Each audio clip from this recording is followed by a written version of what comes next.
Halo sahabat film, how are you today? I'm very good. I go to the toilet. Nah, jadi di sini I merangkum sebuah film dari The Crown 1993 yang menceritakan tentang masuk pemasukan dan goyang menggoyangkan. Oke, mungkin tanpa berlama lagi karena I nggak suka banyak bacot di awal, langsung kita putar intronya aja cuy.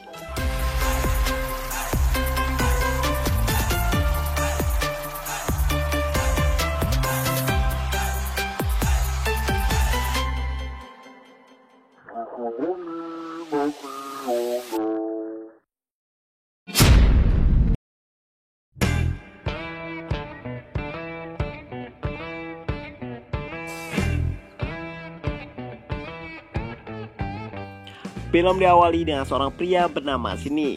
Dia sedang mencari sebuah rumah untuk ditinggali. Ia sudah mencari ke beberapa tempat, tapi masih belum ada yang cocok. Di perjalanan, dia hampir saja menabrak seorang gadis remaja yaitu yang bernama si Adrian.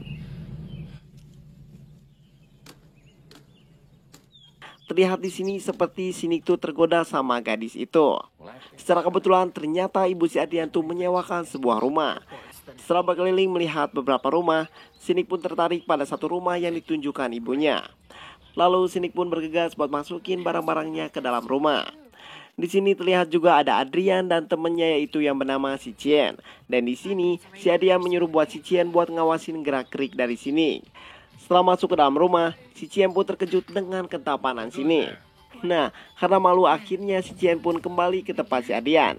Ia menyampaikan kepada si Adrian bahwa Sinik adalah orang yang baik. Keesokan harinya, Sinik pun pergi buat bekerja ke kantor. Saat dia melakukan rapat, Sinik pun duduk dengan rekan kerjanya yaitu yang bernama si Emi. Di sana bosnya menyuruh Sinik buat membuat sebuah artikel tentang seorang perampok. Pas malam hari, saat Sinik sedang membuat artikel, tiba-tiba dia dikejutkan dengan kedatangan si Adrian. Di situ mereka berbincang-bincang satu sama lain. Hingga pada akhirnya Sinik pun menyadari bahwa Adrian tidak seperti anak-anak pada umumnya. Nah, keesokan harinya pas Sinik lagi mandi, tiba-tiba si Adrian masuk ke dalam rumah Sinik. Dan si Adrian bermaksud buat mengambil salah satu foto milik Sinik saat kecil. Akan tetapi Sinik melarang hal tersebut. Ditakutkan karena fotonya takut dipakai ngucek dan membayangkan dirinya merinya. Goblok. Setelah selesai mandi, Nick pun langsung buru-buru buat pergi ke kantor. Akan tetapi Adrian menghalangi pintu keluar dari sini. Di sini Aing sedikit greget sama si Adrian. Kalau Aing yang digituin gitu. Udah ditumpahkan si Adrian goblok. Dan di sini si Adrian pun bilang buat datang ke pestanya nanti malam. Sesampainya di kantor, Sinik pun terkejut karena artikel yang dibuatnya semalam tiba-tiba menjadi berubah. Dan ternyata yang mengubahnya tuh adalah si Adrian. Nah, karena tidak ada lagi waktu buat mengubahnya, akhirnya Sinik pun memberikan artikel itu kepada bosnya. Dan ternyata si bosnya malah menyukai artikel itu. Malam harinya Sinik pun segera pergi ke pesta si Adrian.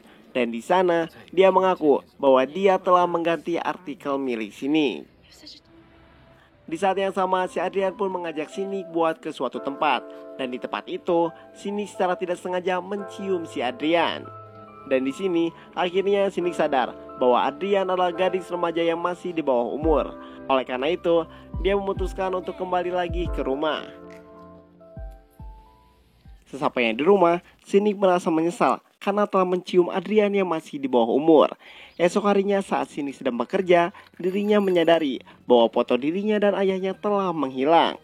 Oleh karena itu, Sinik pun memutuskan untuk mendatangi rumah si Adrian.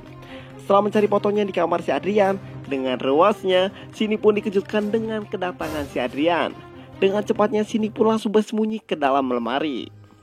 Dan di sini ternyata si Adrian tahu kalau ternyata Sinik tuh lagi bersembunyi di dalam lemari. Oleh karena itu si Adrian pun dengan sengaja membuka bajunya. Kalau Aing di situ mungkin udah lupa ingatan, Aing langsung tumpahan kok ini si Adrian kok belum tadi ngeganggu si kintil gitu, si anjing. Setelah Adrian pergi, Nick pun bergegas buat keluar dari tempat itu. Tetapi sialnya malah Sinik ketemu sama bapaknya si Adrian. Dan di sini Sinik beralasan bahwa dia telah mengembalikan buku yang dia pinjam. Dan secara kebetulan si Babe malah menyuruh Sinik buat mengantarkan barang-barangnya menuju loteng. Saat sudah sampai di loteng, si Babe menceritakan bahwa banyak hal tentang wahana yang dibangun di situ. Setelah selesai, Sinik pun pergi ke rumahnya. Pas sore harinya, lagi-lagi Sinik malah ketemu lagi sama si Adrian. Dan di situ Sinik mengungkapkan bahwa umur dia terpaut jauh sama Sinik. Walaupun begitu, si Adrian malah mengajak Sinik buat melakukan pengenceritan.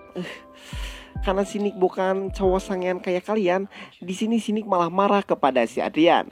Dan ia langsung memutuskan untuk kembali lagi ke rumahnya. Di sini jiwa aing sedikit terpanggil karena si Adrian ngahanakeun wae si anjing. Lamun hareupeun aing udah ditumpahkan 70 kali ku aing si Adrian goblok sianya. Oke, lanjut. Keesokan harinya, pas Sinik lagi membersihkan mobil, tiba-tiba dia didatangi sama si Cien. Dan di sini si Cien mengungkapkan bahwa ada yang aneh terhadap si Adrian. Dan di sini dia diam-diam mengajak Sinik buat ketemu di belakang rumah besok sore. Tapi sayangnya percakapan mereka didengar oleh si Adrian. Esok harinya pas si Cien dan Adrian lagi berlatih berkuda, Adrian diam-diam melonggarkan ikatan kuda yang dinaiki sama si Cien. Ketika si Cien menunggangi kuda, seketika si Cien pun labuh dan membuat dia terluka. Dan di sini Adrian sengaja melakukan itu karena dia cemburu terhadap si Cien yang udah mengobrol sama Sinik kemarin sore. Sore harinya pas Sinik sedang menunggu si Cien, ternyata yang datang bukannya si Cien malah si Adrian. Adrian menceritakan bahwa si Cien lagi berada di rumah sakit. Esok harinya pas Sinik lagi melakukan rapat, salah satu temannya berkata bahwa artikel punya Sinik menghilang entah kemana. Mendengar hal itu, Sinik pun langsung pulang buat mengecek file dia di komputer. Tetapi pas mengecek di komputer, tiba-tiba filenya tuh menghilang secara tiba-tiba. Saat Sinik sedang bingung dan lieur ieu kumaha kemana artikel si anjing leungitna ieu goblok. Tiba-tiba Sinik secara tidak sengaja melihat disket. Dia menyadari bahwa rumah ini terdapat ruang bawah tanahnya. Sinik sangat terkejut karena dia melihat tempat ritual itu berisi namanya. Melihat hal itu, Sinik pun langsung kembali naik dan menutup akses masuk ke ruang bawah tanah itu. Saat sedang bekerja, dia terus-menerus diganggu sama si Adrian. Di sini Sinik ingin berfokus untuk menyelesaikan artikelnya, dan dia berusaha untuk mengabaikan si Adrian. Adrian yang merasa diabaikan, dia merasa sangat bersedih. Ku menangis,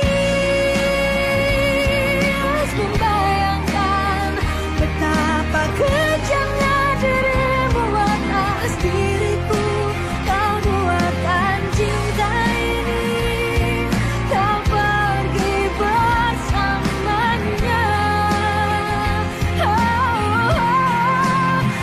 menangis, melepaskan.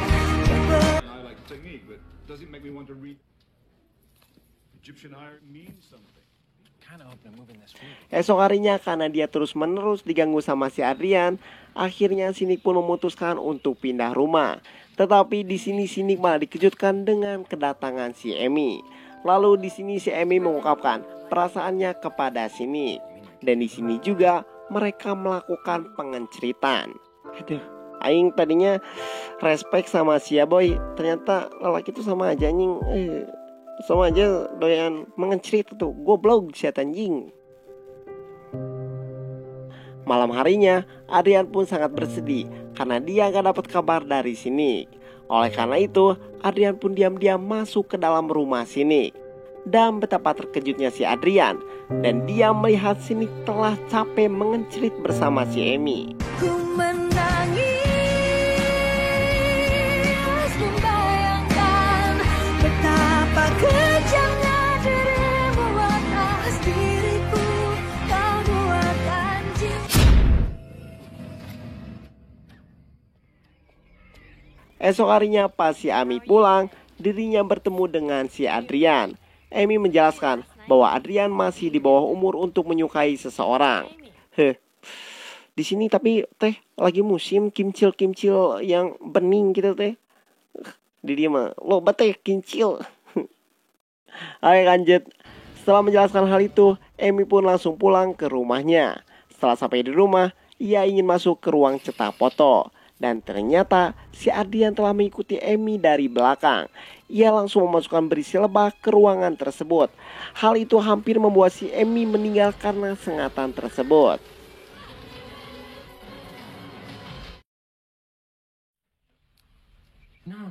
Esok harinya, si Nick pun mendapatkan telepon bahwa si Amy berada di rumah sakit. Dan di situ, si Adrian mengajak si Nick buat menghadiri perlombaan kukudaan. Berkuda tolol, lain kukudaan. Oke, seringet. Oke, lanjut. Ketika lomba hendak berlangsung, di situ si Adrian sama sekali gak melihat si Nick ada di situ.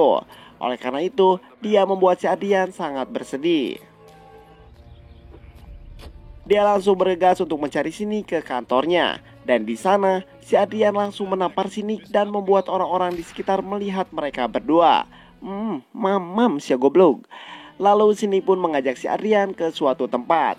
Dan di situ dia langsung marah ke si Adrian dan membentak si Adrian. Setelah kejadian itu, si Nick pun langsung pulang ke rumahnya. Sesamanya di rumah, ternyata di situ udah ada polisi yang siap buat nangkep si Nick. Dan di sini, si Nick dituduh karena sudah melakukan kekerasan kepada anak di bawah umur. Dan anak itu adalah si Adrian. Dan di sini, si Adrian melihat si Nick yang ditangkap polisi, dia merasa senang. Nick yang berada di kantor polisi, dia menjelaskan bahwa dirinya sedang difitnah oleh si Adrian. Akan tetapi semua ucapan si Nick sama sekali tidak dipercaya.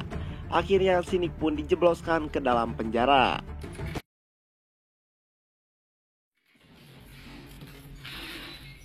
Setelah berhari-hari di penjara, si Nick pun dapat jaminan dari bosnya. Bosnya menyuruh si Nick buat pindah ke tempat lain. Saat ingin membereskan barang, tiba-tiba datanglah si Chien. Dan dia percaya bahwa si Nick sedang difitnah oleh si Adrian. Dia juga bercerita bahwa dahulu Adrian pernah menyukai seseorang yaitu bernama Siri. Akan tetapi Siri tidak menyukai Adrian. Selain itu, Rip pun ditemukan tewas karena keracunan. Chien tahu kalau semua itu adalah perbuatan dari si Adrian. Dan di sini, si Nick lalu menyuruh si Chien buat kembali lagi ke rumahnya. Setelah menyuruhnya pulang, Nick mendengar sesuatu yang cukup aneh. Ia mulai menyadari bahwa Chien telah menghilang. Dia menduga bahwa Adrian yang melakukan hal ini. Setelah masuk ke rumah Adrian, si Nick pun sangat terkejut karena dia melihat fotonya ada di sebuah ritual. Lalu dari belakang, si Adrian mengungkapkan bahwa dirinya tergila-gila sama si Nick. Ia juga pengen digenjot sama si Nick. Akan tetapi karena si Nick gak sangean kayak kalian, dia menolak semua itu. Dia yang mendengar hal itu, dia memilih untuk menghiraukan semua omongan si Adrian. Lalu dia lebih memilih untuk mencari si Chien. Lalu di sini si Adrian langsung memukul si Nick dari belakang hingga dia jatuh dari lantai 2. Saat dia terbangun, dia kembali mencari si Chien. Sampai pada akhirnya si Nick pun menemukan si Chien lagi terikat dalam wahana.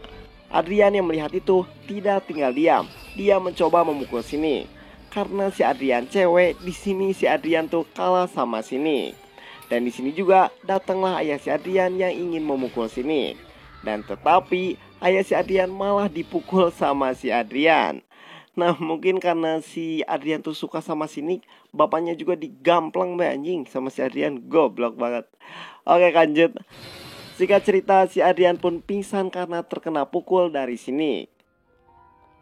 Setelah itu, si Adrian pun dibawa ke rumah sakit untuk serangkaian pengobatan. Dan di situ si Adrian malah suka sama si dokter.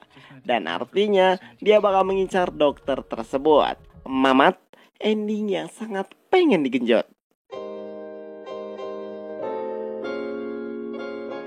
Oke, mungkin kesimpulan dari film ini cukup seru, dan meskipun film ini menceritakan tentang penggenjotan, tapi buat filmnya gak terlalu banyak aksi-aksi penggenjotan, jadi gak begitu vulgar gitu. Jadi aing juga gak begitu capek buat ngeditnya. Nah terus di sini buat si Adrian, coba aja kalau dia ketemu sama cowok-cowok bangsat, udah digejot berapa kali anjing si Adrian. Tapi kalau buat pribadi gua gitu, karena gue emang cowok baik gitu, kalau diajak menggenjot sama si Adrian ya pasti gue gak bakal nolak gitu. Siapa sih yang mau nolak sama cowok bening gitu, anjing gitu. Oke, mungkin sekian dulu dari tim RF Mengencerit, dan seperti biasa terima kasih.